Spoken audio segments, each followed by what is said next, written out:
Hi guys, welcome to my channel, welcome back. If you're new, welcome.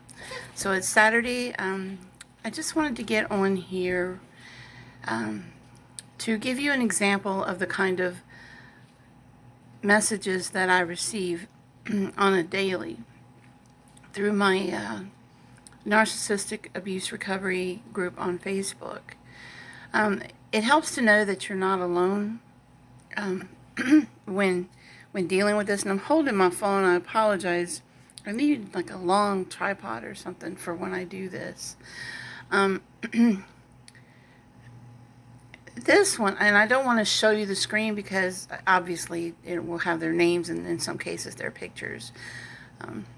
But the one I woke up to this morning, she sent me screenshots of what appears to be a long email from what I believe is an ex-husband. They have a daughter together, and it's just constant, like on the same day. I bet there are more than 50 messages of him trying to reach out to her, begging her to unblock him. Then he'll say something sweet and nice to try to draw her back in, and then he'll say something hateful, calling her names and things like that. And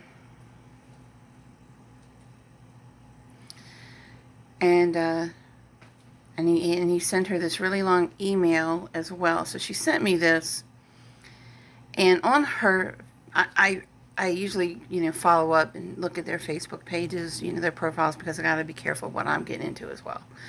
And after I read replies, on her Facebook messages from, or her Facebook page, apparently this particular person has been reaching out to other people, as will survivors will try to do once they feel like it's safe to do so. And then, I gave her my take on it,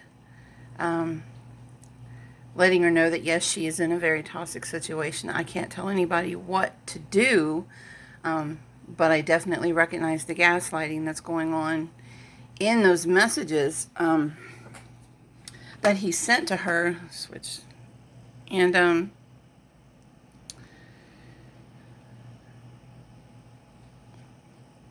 they have a 6-year-old. So one of the things that I said to her is that it's a chance for her to show her daughter that it's not okay to allow someone to treat you badly. I told her I can't tell anyone what to do, only they can make that decision themselves. But I said, my advice would be to look at your daughter and ask yourself, what am I teaching her? Boy, I can't get this straight to save my life today. Anyway, and she says, thank you. I just wanted to be sure that it wasn't me being too hard on him. I definitely know at the very least it's toxic. I immediately leave when he gets this way, so my kids don't see it. So they have more than one child. And my daughter has seen enough to know when her and she put in quotations, her dad is being mean. So I understand it's my responsibility to keep this away from her. I guess I struggle with, do I cut off all contact, or do I still allow her to see him with me supervising? But I feel like it's just another way for him to gain access to me like he uses her. Am I a bad parent because I keep her away, even if I feel it's for her own safety? So let me address that first. First of all, I told her she's not a bad parent for protecting her child from what would essentially be emotional abuse for her. And she is absolutely right. Narcissistic people, or toxic people in general, will use their kids to get to the other parent. And I let her know, when in doubt, trust your gut feeling. And that's the bottom line right there. You see those red flags. Trust your gut feeling.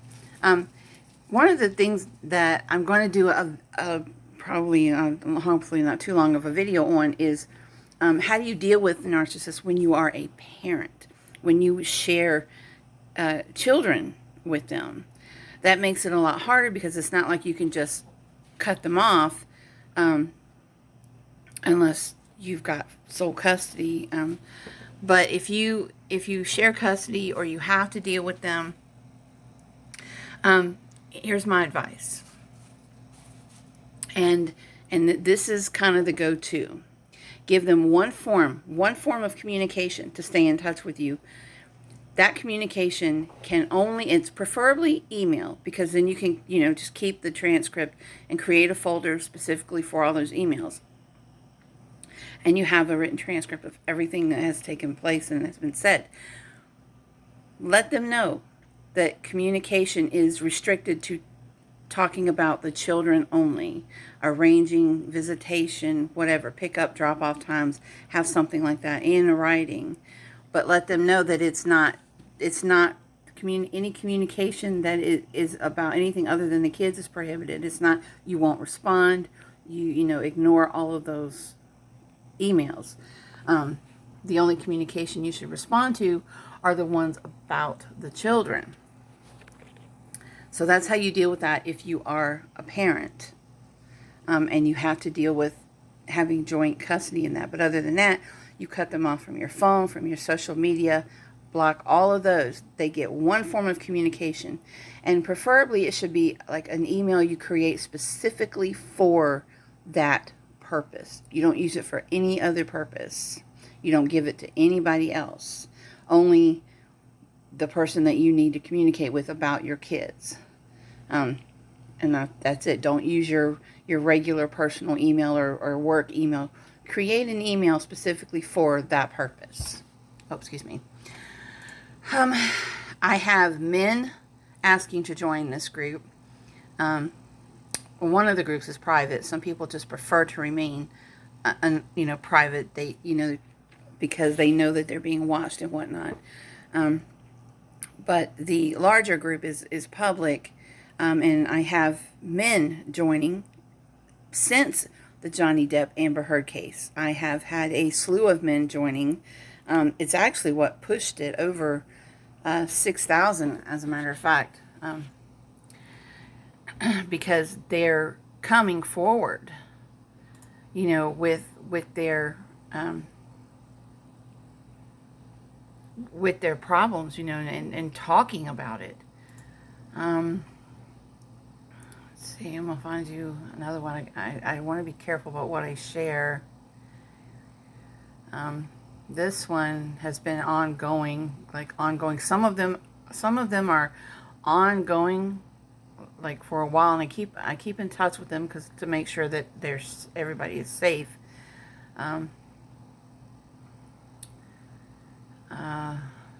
Why is it so hard when I know exactly what he is and has been doing? We have a 15-year-old son who can't stand him because he walked out years ago. We just got back together a few months ago, but it's already gotten so bad that I am losing it. If you get back together with your narcissist or toxic person, it's going to be worse. They'll shower you with that love bombing if they want to get back together, but then when you get back together, it's like they're going to punish you. It's going to get worse, and it won't take long either. She said, I am getting ready to start therapy, and I've also have my mom to turn to for support, but it's the initial just trying to get away. Now, she got away from him once, so she just has to find this. She fell for the love bombing again. Excuse me. The very fact that she felt like she had to start therapy is a big red flag. She's back with this person, and now she's in therapy. And she is financially independent, so it's just her getting the courage and the strength to get away from him again.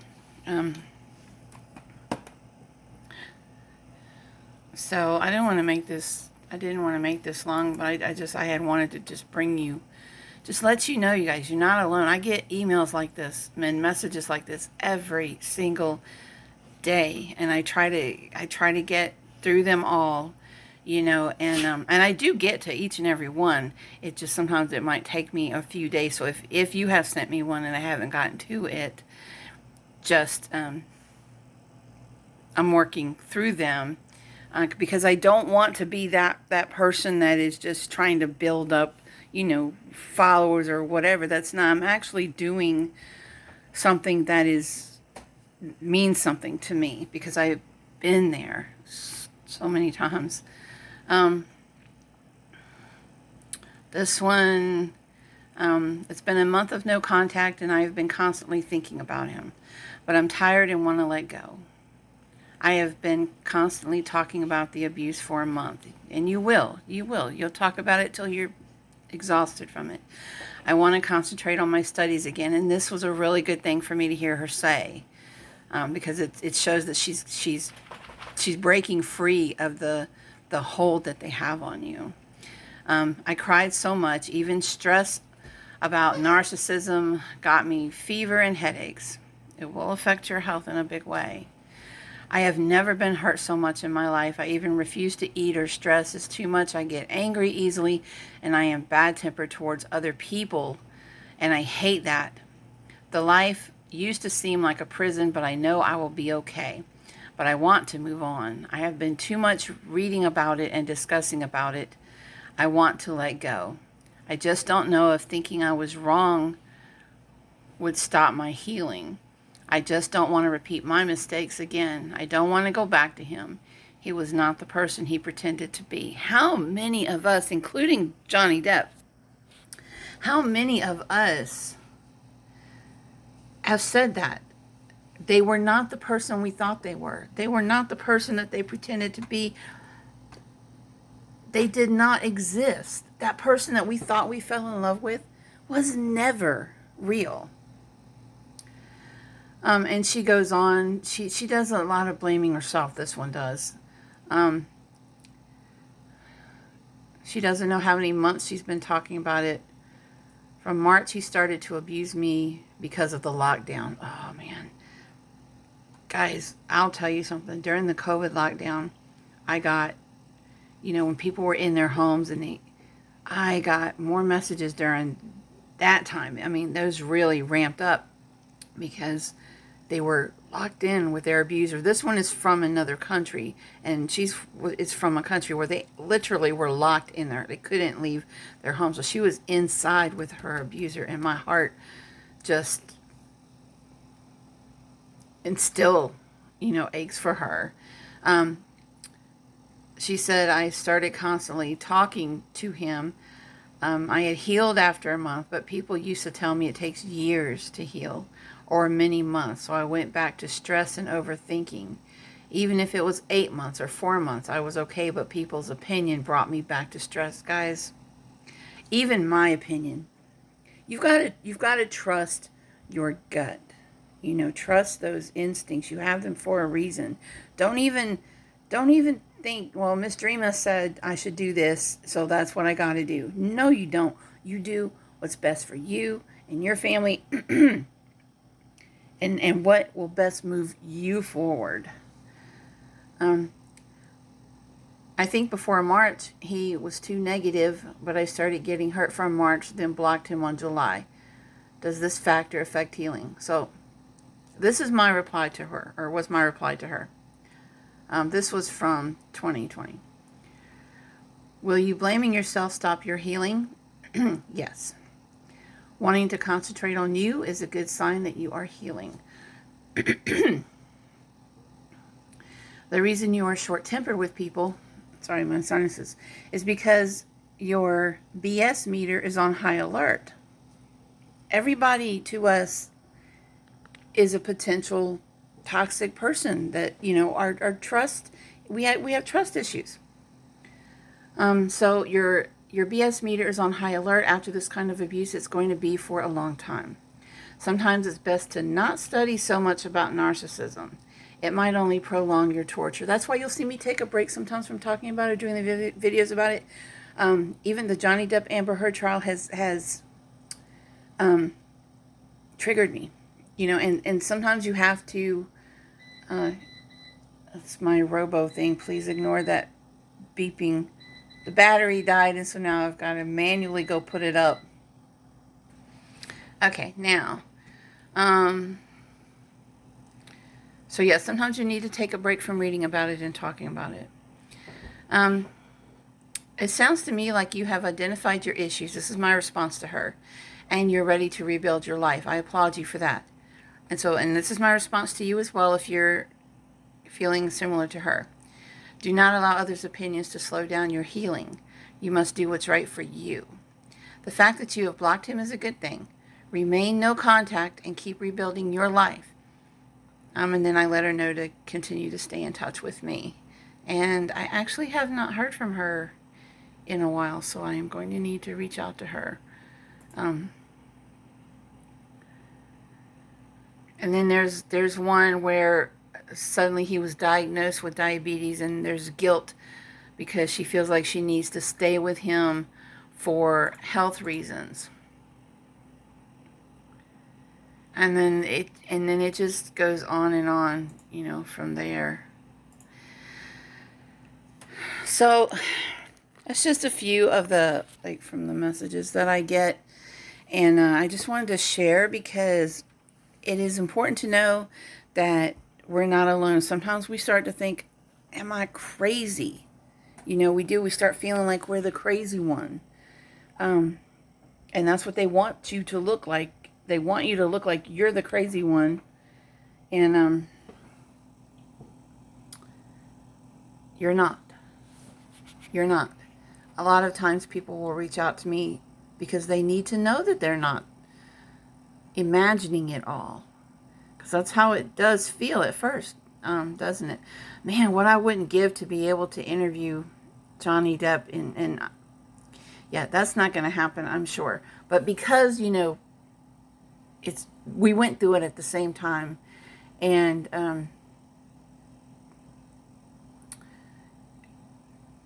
because I have heard him say things that are so, well, exactly the way I phrased things when I would talk about what I went through, and the way so many others, things they say to me. But I mean, I would love to just get more into his feelings about it, and when he really first started to notice things, weren't right, did he ever suspect that this was too good to be true? What I would like to know, was this his first experience with a narcissistic partner? It sounds to me, and I mean no disrespect from this, but it sounds to me like he and I both had narcissistic mothers. My mother's still alive, but I also went through the same,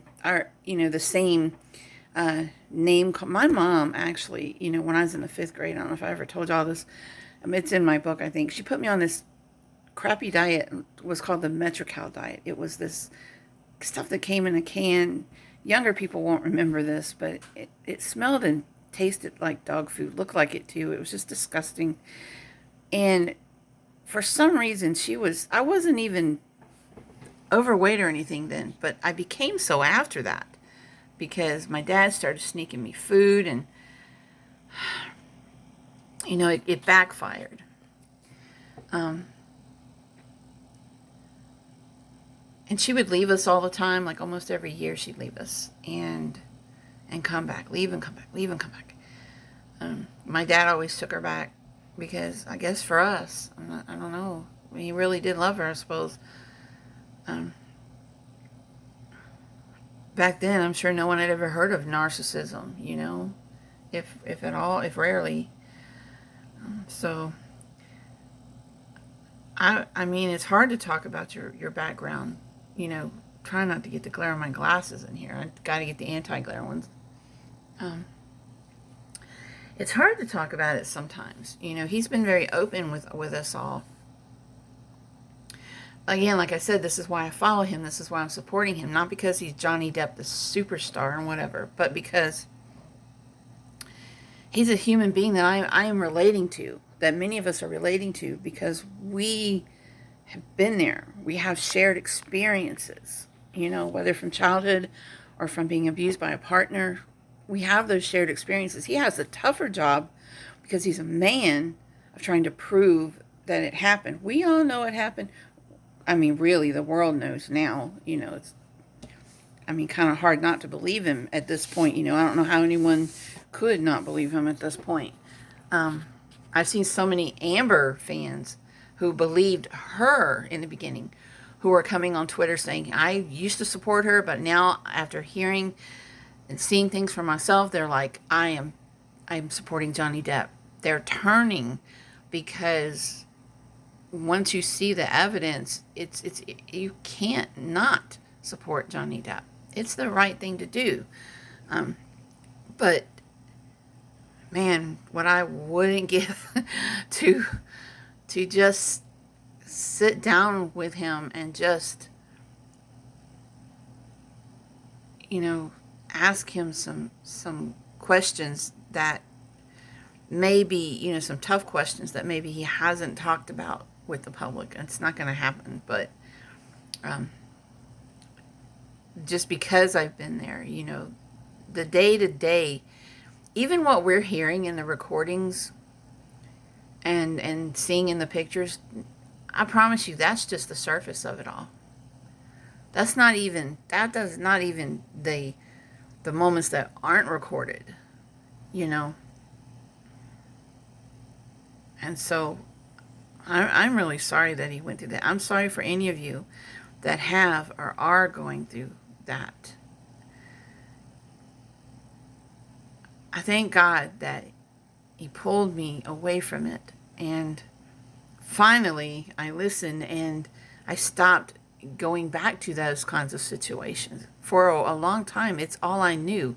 It actually had become my comfort zone because I knew how to deal with toxic people because I was raised by one, my mother. So it's kind of like I knew how to deal with that. The letting people love me for real was and still is something I don't know how to do. I don't know what that feels like. I don't know what that looks like. So that I cannot give you advice on. But how to avoid narcissistic people and how to spot them, that I am well educated on. So, and how to love yourself and rebuild your life, that I can help you with. But I'm not someone you want to come to if you want to know how to be in love for real.